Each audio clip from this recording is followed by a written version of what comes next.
Sholat Idul Fitri ini juga digelar oleh pemerintah Provinsi DKI Jakarta di Jakarta International Stadium pagi tadi. Sholat dimulai tepat pukul 7:30 waktu Indonesia bagian Barat. Ustadz Heri Kuswanto bertindak sebagai imam sholat Id. Sementara khutbah sholat Idul Fitri dengan tema Spirit Fitrah untuk membangun kesalehan disampaikan oleh Ketua Umum MUI Pusat, Kiai Haji Kholil Nafis. Saya akan mengupdate satu berita yang ringan ya, tapi ini memberikan banyak pembelajaran sesungguhnya. Bagaimana berkomunikasi atau bagaimana belajar dari komunikator-komunikator istana yang menurut penilaian saya, mohon maaf ya, gagal dalam merebut kepercayaan publik. Kecuali captive marketnya ya, captive marketnya itu ya orang yang sudah cinta dengan katakanlah Presiden Jokowi misalnya, ya mau diomongin apapun pokoknya he is the best ya. Dan memang kita harapkan setiap presiden adalah presiden yang terbaik di zamannya. Dan tentu diharapkan lebih baik dibandingkan presiden-presiden sebelumnya. Tetapi bukan berarti presiden tersebut tanpa kritik. Tidak ada kelemahan yang bisa kita analisis misalnya. Nah, rupanya analisis saya mengenai Jokowi pindah sholat Id dari Jakarta ke Jogja. Hendrawan, selamat pagi. Bagaimana jalannya sholat Id di sana? Tokoh siapa saja yang mendampingi Presiden dan seperti apa protokol kesehatannya? Lia, Presiden Joko Widodo melakukan sholat Idul Fitri di Istana Presiden Gedung Agung Yogyakarta, dan pantauan kami yang kami bisa pastikan bahwa tadi Presiden didampingi oleh Ibu Negara Iriana Joko Widodo, dan tadi sholat Idul Fitri di Gedung Agung ini dimulai sekitar atau Presiden datang ke lokasi halaman depan dari Gedung Agung ini untuk melaksanakan sholat Idul Fitri sekitar pukul 6.30 waktu Indonesia Barat.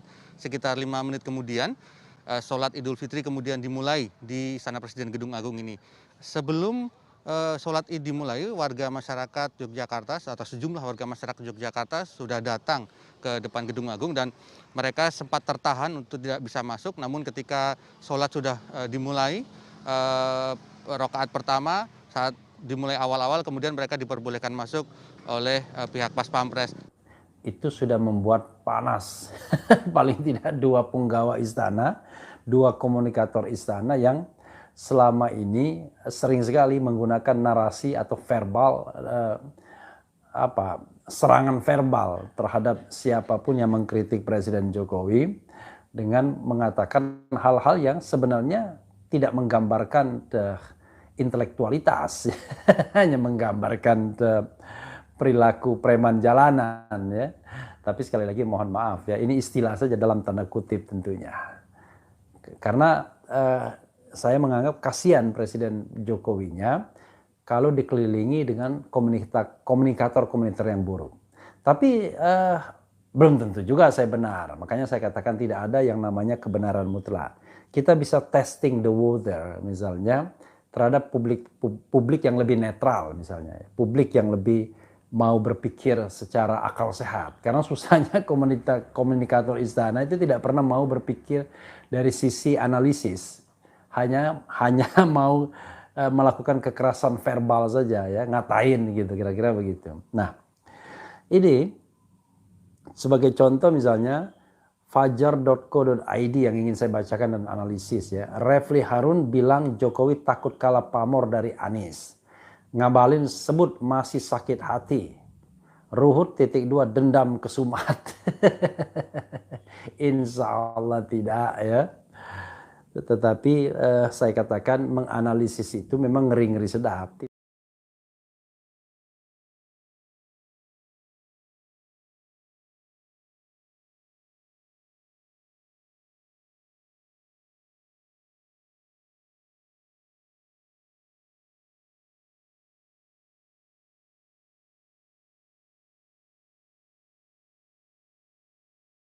Tidak ada yang benar, tidak ada yang salah. Tidak ada mutlak benar, tidak ada mutlak salah. Tetapi apakah rasionalitas itu bisa diterima? Makanya kemudian kita serahkan kepada publik ya. Siapa di antara saya misalnya dan Ngabalin atau Ruhut Sitompul yang bisa lebih dipercaya dalam konteks misalnya tema yang kita sedang perdebatkan. Nah, bisa disurvei, ya kan? Kalau saya kalah ya saya akan akui, tetapi kalau mereka kalah itu menunjukkan bahwa istana sering gagal dalam berkomunikasi dengan rakyat. Tadinya mau bermaksud membela bosnya, malah justru membuat nama dan citra bosnya itu tambah buruk. Padahal dia adalah President of Republic of Indonesia. Jadi presiden kita semua sesungguhnya. Coba kita bacakan ya bagaimana saya mengalami kekerasan verbal oleh dua orang ini ya. Satu Ngabalin dan dua Ruhut Sitompul ya. Yang tidak menanggapi substansi analisis yang saya sampaikan. Tetapi as usual ya, itu lagi, lu lagi, itu lagi ya. Coba kita lihat ya. Fajar.co.id, oh ya untuk Ngabalin ya. Minal aidin wal faizin, mohon maaf lahir dan batin ya, karena ini dalam suasana lebaran juga. Fajar.co.id Jakarta, pernyataan pengamat politik Refli Harun yang menyebut Presiden Joko Widodo takut kalah pamor dari Gubernur Anies Baswedan langsung ditanggapi tenaga ahli kantor staf Presiden Ali Mokhtar Ngabalin dan politikus PDIP Ruhut Sitompul ya. Ini Ruhut Sitompul nggak pernah ngomong ya ketika PDIP dan siapa bosnya LBP ya itu sedang berseteru. Saya pengen tahu pendapat dia seperti apa ya. Apakah lebih berat kepada ketua umum partainya, apakah lebih berat kepada junjungannya ya. Saya tidak tahu ya. Oke. Ngabalin menyebut kalau Refli Harun sedang sakit hati, insya Allah tidak ya, alhamdulillah ya. Dalam akun Twitternya Ngabalin juga menyebut kalau Refli Harun adalah pakar hukum bersumbu pendek, alhamdulillah ya. Kemudian rupanya kawan ini sakit hati banget, ketahuilah wahai sang profesor, tidak ada yang bisa menghancurkan besi kecuali karatnya. Tidak ada yang dapat menghancurkan seseorang kecuali pola pikirnya. Yalah pola pikirnya Ngabalin menghancurkan reputasinya sendiri ya. Bagaimana mungkin ada pakar hukum seperti kamu bersumbu pendek atau small and low mindset, tulisnya di akun ya. This is the question for public ya. Anda mau percaya Ngabalin atau percaya Refli Harun ya, sambil memasang tangkapan layar Refli Harun. Hal yang sama diungkapkan Ruhut Sitompul. Menurutnya, Refli Harun masih menyimpan dendam usai dicopot sebagai komisaris BUMN. Alhamdulillah. Beginilah analisis lagi-lagi kadrun yang sakit hati 2 kali gagal jadi komisaris utama perusahaan BUMN. Dipecat karena tidak tahu kerja, dendam kesumat. Membandingkan presiden dengan gak benar, yang bilang gak benar.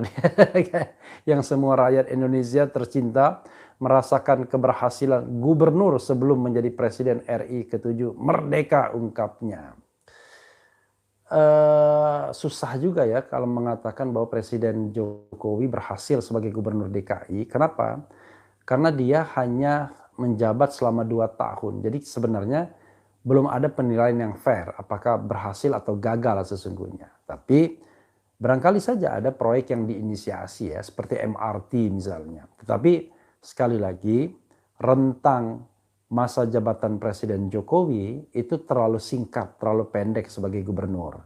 Dia dipilih, diangkat Oktober 2012, kemudian pada Oktober 2014 dia diangkat sebagai presiden.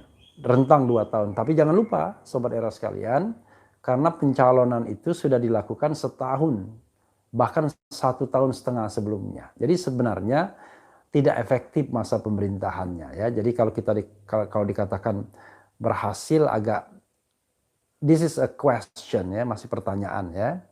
Oke. Sebelumnya Refli menyoroti keputusan Jokowi yang melakukan sholat Idul Fitri di Gedung Agung Yogyakarta ketimbang di Masjid Istiqlal Jakarta. Sementara di sisi lain, Gubernur DKI Jakarta Anies Baswedan menggelar sholat Idul Fitri di Jakarta International Stadium yang diikuti oleh ribuan warga Jabodetabek. Ya.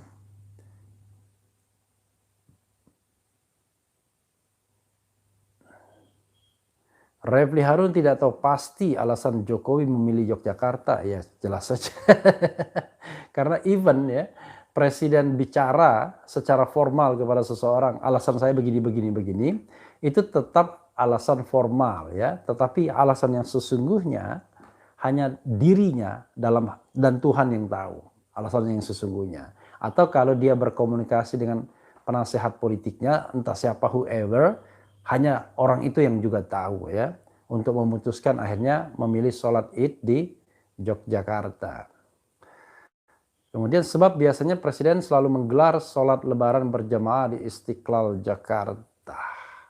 Namun Refli akui punya analisis politik tersendiri di balik sikap Jokowi tersebut. Kita tidak tahu ada cara apa Presiden sholat di Yogyakarta. Tetapi bacaan saya belum tentu benar ya. Jadi saya juga bilang belum tentu benar. Juga karena namanya analisis politik itu tidak ada benar, tidak ada salah. Tetapi bisa diterima secara rasional. Kata Refli di channel YouTube pribadinya dikutip Rabu. Widodo melakukan sholat Idul Fitri di Istana Presiden Gedung Agung Yogyakarta dan pantauan kami yang kami bisa pastikan bahwa tadi Presiden didampingi oleh Ibu Negara Iriana Joko Widodo dan tadi sholat Idul Fitri di Gedung Agung ini dimulai sekitar atau Presiden datang ke lokasi halaman depan dari Gedung Agung ini untuk melaksanakan sholat Idul Fitri sekitar pukul 6.30 waktu Indonesia Barat. Sekitar 5 menit kemudian, sholat Idul Fitri kemudian dimulai di Istana Presiden Gedung Agung ini. Sebelum sholat Id dimulai, warga masyarakat Yogyakarta atau sejumlah warga masyarakat Yogyakarta sudah datang ke depan Gedung Agung dan mereka dalam memberikan sempat tertahan analisis untuk ya, saya menyebut 3 faktor. Kenapa kemudian Presiden Jokowi tidak terlalu percaya diri untuk menggelar sholat di Istiqlal. Karena begini, kita tidak bisa membohongi ya, ada yang namanya magnet ketika kejadian sholat Id tersebut. Magnet tersebut bernama Jakarta International Stadium. Dan orang lebih akan mencurahkan perhatian ke JIS. Yang saya katakan dengan paling tidak 2 alasan dan tambah alasan Presiden Jokowi nanti. Satu alasannya adalah Jakarta International Stadium ini adalah stadion yang baru yang dibangga-banggakan oleh Gubernur Anies Baswedan. Nah, tentu orang ingin tahu seperti apa sih JIS itu, Jakarta International Stadium itu. Saya mendengar misalnya penilaian, ada yang kagum, ada juga yang mengkritik. Seperti misalnya penyandang cacat pernah mengkritik karena ada bagian-bagian tertentu yang justru tidak tidak terlalu friendly bagi penyandang cacat misalnya. Nanti dicek lagi dengan penyandang cacatnya misalnya. Tapi intinya in general stadion itu adalah stadion yang membuat warga ingin tahu. Satu ya. Sehingga antusias datang. Yang kedua adalah faktor Anies Baswedan yang digadang-gadang sebagai calon presiden. Karena dia dianggap sebagai calon presiden yang di luar arus istana, ya tidak seperti Ganjar ya, yang dianggap bagian dari istana, atau Ridwan Kamil yang tidak menggambarkan sebuah perlawanan terhadap rezim yang ada, atau Sandiaga Uno yang sudah masuk juga dalam rezim, maka tentu relawan Anies jauh akan lebih militan karena mereka sedang mengalami dalam tanda kutip posisi yang tidak sedang berkuasa, walaupun Anies berkuasa sesungguhnya sebagai gubernur, tapi dalam fora nasional dia bukan orang yang dianggap part of the government ya, the central government. Nah, karena itulah biasanya militansi jauh lebih tinggi dibandingkan pengikut orang yang sudah berkuasa, apalagi untuk periode kedua. Nah, Presiden Jokowi sendiri saya katakan dalam periode keduanya itu mengalami tren menurun, ya kan, dengan banyak hal. ada COVID, ada pelambatan ekonomi, ya, ada utang luar negeri dan lain sebagainya. Ada kegagalan pembangunan infrastruktur, ada masalah IKN yang seperti dipaksakan dan lain sebagainya dan lain sebagainya. Jadi ini membentuk sebuah objektivitas. Jangan lupa, warga Jakarta adalah warga yang rasional, ya, jauh lebih rasional dibandingkan dengan warga lainnya karena memang tingkat pendidikan dan juga tingkat literasi, ya, yang jauh lebih baik tentunya dibandingkan daerah lain karena akses informasi yang jauh lebih mudah. Theoretically begitu, on the paper seperti itu. Jadi Jakarta memang akan menjadi sebuah barometer dari akal sehat, ya, seperti itu.